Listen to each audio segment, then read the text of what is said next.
Hello everyone and welcome back. My name is Greg Furman and this is the Forex Weekly Outlook for the week of March the 5th, 2018. Now, to get started this week, we're going to begin where we always do with that all-important US dollar index. Now, looking at the dollar index, we're in a very repetitive pattern here, guys. Still trading in a channel. We attempted to break through that channel only to fail and return back to the VantagePoint 18-day predicted moving average, or the long-term cross, at 89.90. Now we've closed pretty much exactly on that key level. Now next week it'll be a big week for the US dollar with the non-farm payroll. We've got a couple of Fed speeches, nothing too dramatic, but still the non-farm payroll and the ADP report will be a big mover for the dollar. Now if we get a weaker number, that should take the pressure off further rate hikes. We'll stick with 3 rate hikes instead of 4.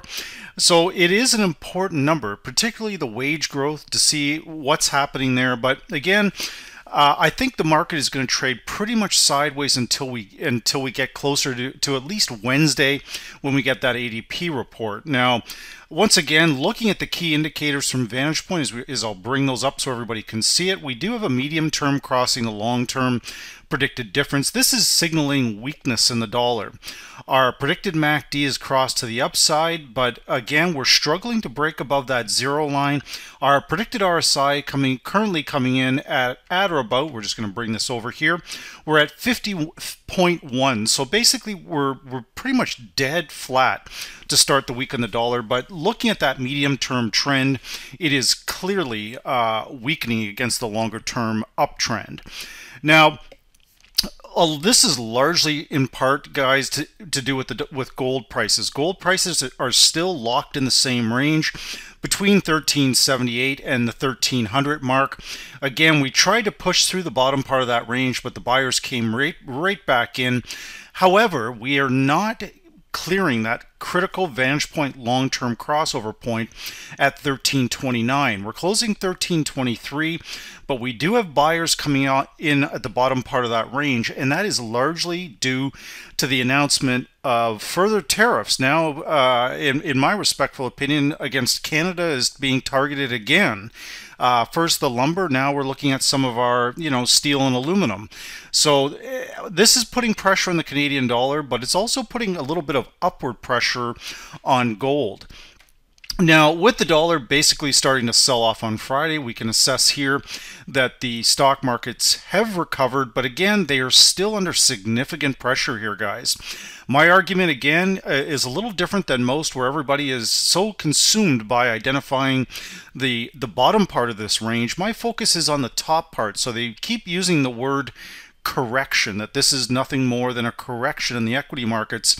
But we cannot assess if it's a correction or not until we see if we can get back up above the 2880 mark. So right now we have a top, and we may have a bottom in place here, guys, at 2530, but we've also got a top up in this 2880 area, and right now that top is of more concern to me than the bottom. So in order for the equity markets to get moving, obviously we're going to need the dollar selling off.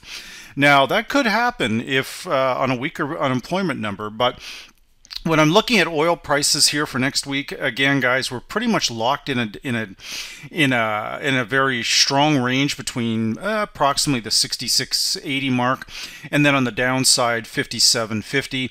Not much changing here, but again, we can see that medium term crossing the long term predicted difference.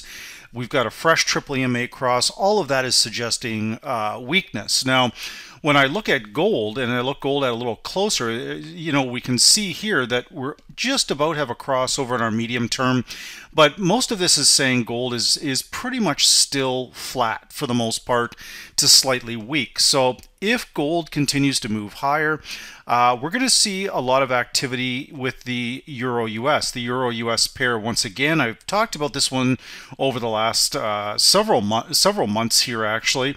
In this range, we've put a top in, we've got a double top in place, but we've also got a double bottom.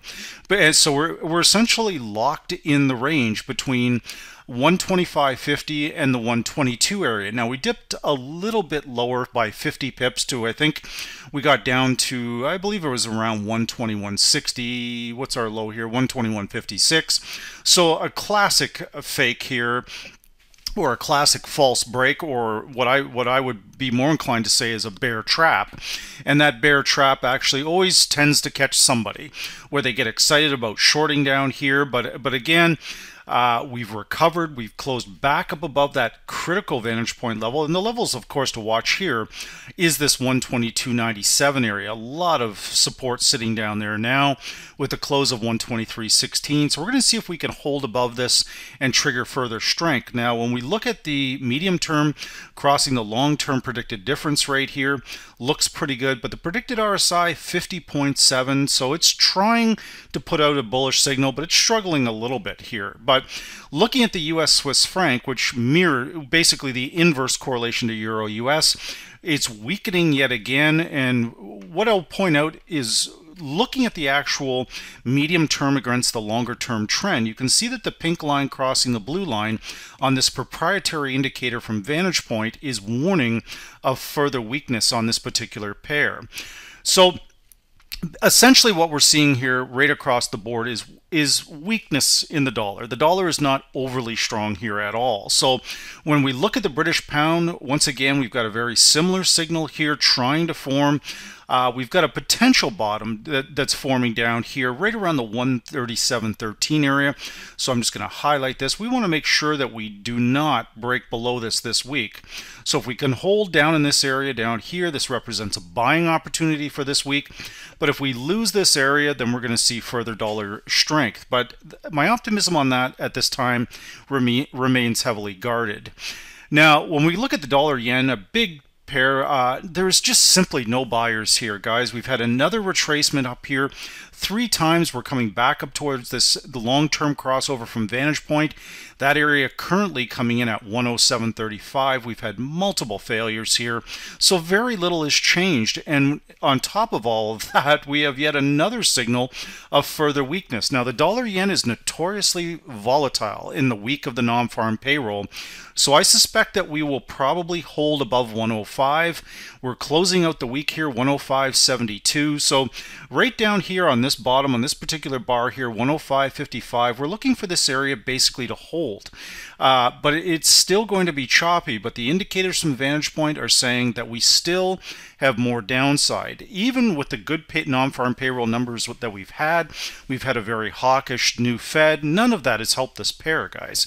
So obviously it's still very bearish, but nothing goes straight down and nothing goes straight up. So we'll keep an eye on this, but if we get a good ADP report, we should be able to retrace at least back into this one between 106.59 and 107.35. But those two areas right now clearly represent a sell zone.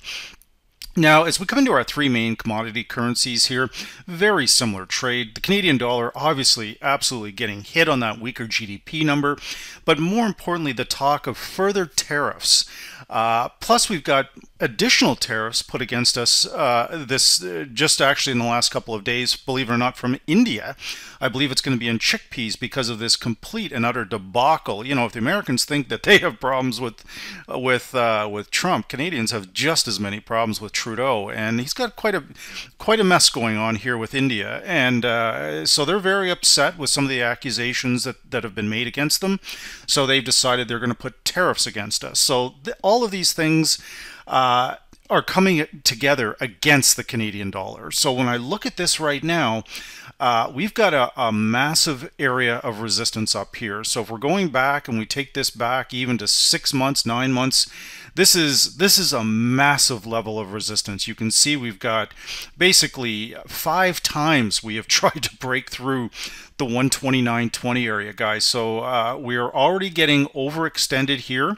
When I look at the VantagePoint indicators, again, I'm going to look to that medium term. You can see the short and medium term trend is weakening. Clearly that trend is up.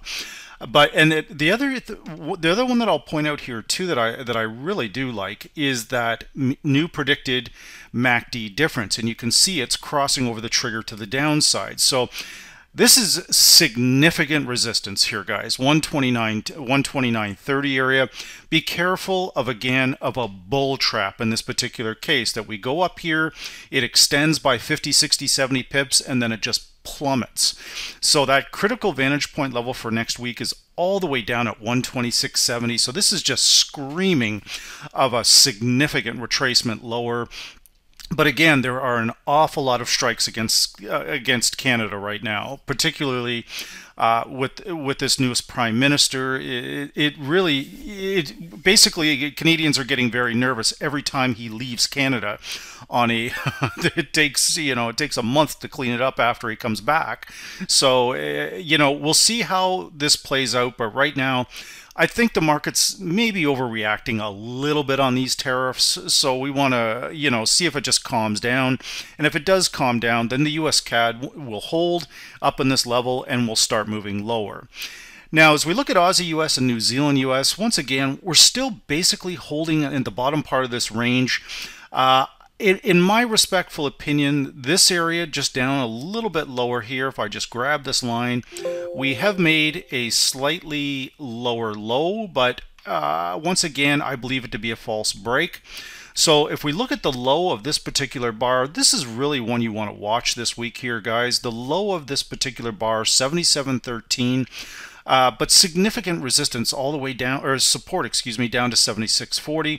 And the VantagePoint indicators, again, looking at the predicted MACD, the MACD trigger, and we look at that predicted difference. Once again, we have a crossover taking place right now. The medium-term trend weakening against the longer-term trend, suggesting it's going to reverse. Now, if gold moves higher, guys, Aussie US is likely to go with it.